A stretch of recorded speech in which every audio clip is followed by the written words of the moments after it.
ഇത് ലുഖ്മാൻ അൽ ഹക്കീം റളിയല്ലാഹു അൻഹു ആണ്.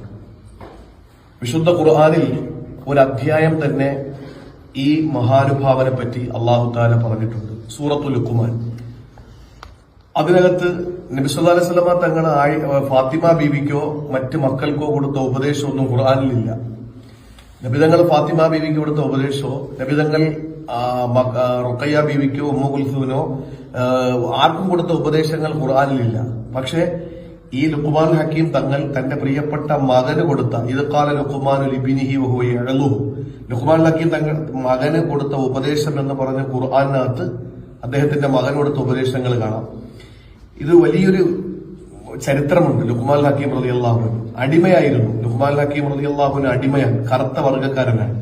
ഒരിക്കൽ നബി സല്ലല്ലാഹു അലൈഹി വസല്ലം തങ്ങൾ പറഞ്ഞു, കറുത്ത വർഗ്ഗക്കാരെ നിങ്ങൾ പുച്ഛിക്കരുത്. കാരണം 3 കറുത്ത വർഗ്ഗക്കാർ നീഗ്രോകൾ, അവര് സ്വർഗത്തിലെ നീഗ്രോകളുടെ നേതാക്കന്മാരാണ്. ഒന്ന് ബിലാൽ ബിൻ റബാഹ് റളിയല്ലാഹു അൻഹു, മറ്റൊന്ന് നജ്ജാഷി രാജാവ്, 3 ലുഖ്മാനുൽ ഹക്കീം റളിയല്ലാഹു അൻഹു. ഈ ലുഖ്മാനുൽ ഹക്കീം റളിയല്ലാഹു അൻഹു ഉപദേശം തന്റെ യജമാന് കൊടുത്തൊരു ഉപദേശമുണ്ട്. നമ്മളൊക്കെ വാഷ്റൂമില് ബാത്റൂമിലൊക്കെ നമ്മൾ പോകുമ്പോൾ കണ്ടിട്ടുണ്ട്. ബാത്റൂമിന്റെ മുന്നിലൊക്കെ എഴുതി വെച്ചിരിക്കുന്നുണ്ട്, തലമറയ്ക്കുക, ഇടതുകാല് വെച്ച് കയറുക, വലതുകാല് വെച്ച് ഇറങ്ങുക എന്നൊക്കെ ബാത്റൂമിന്റെ മുമ്പിലൊക്കെ പള്ളികളിൽ കുറെ ആദാബുകൾ എഴുതി വെച്ചിരിക്കും. അതിന്റെ തുടക്കക്കാരൻ ലുഖ്മാൻ ഹക്കീം തങ്ങളാണ്. യജമാനൻ ബാത്റൂമിൽ കയറി കുറേ നേരം കഴിഞ്ഞിട്ട് ഇറങ്ങുന്നില്ല.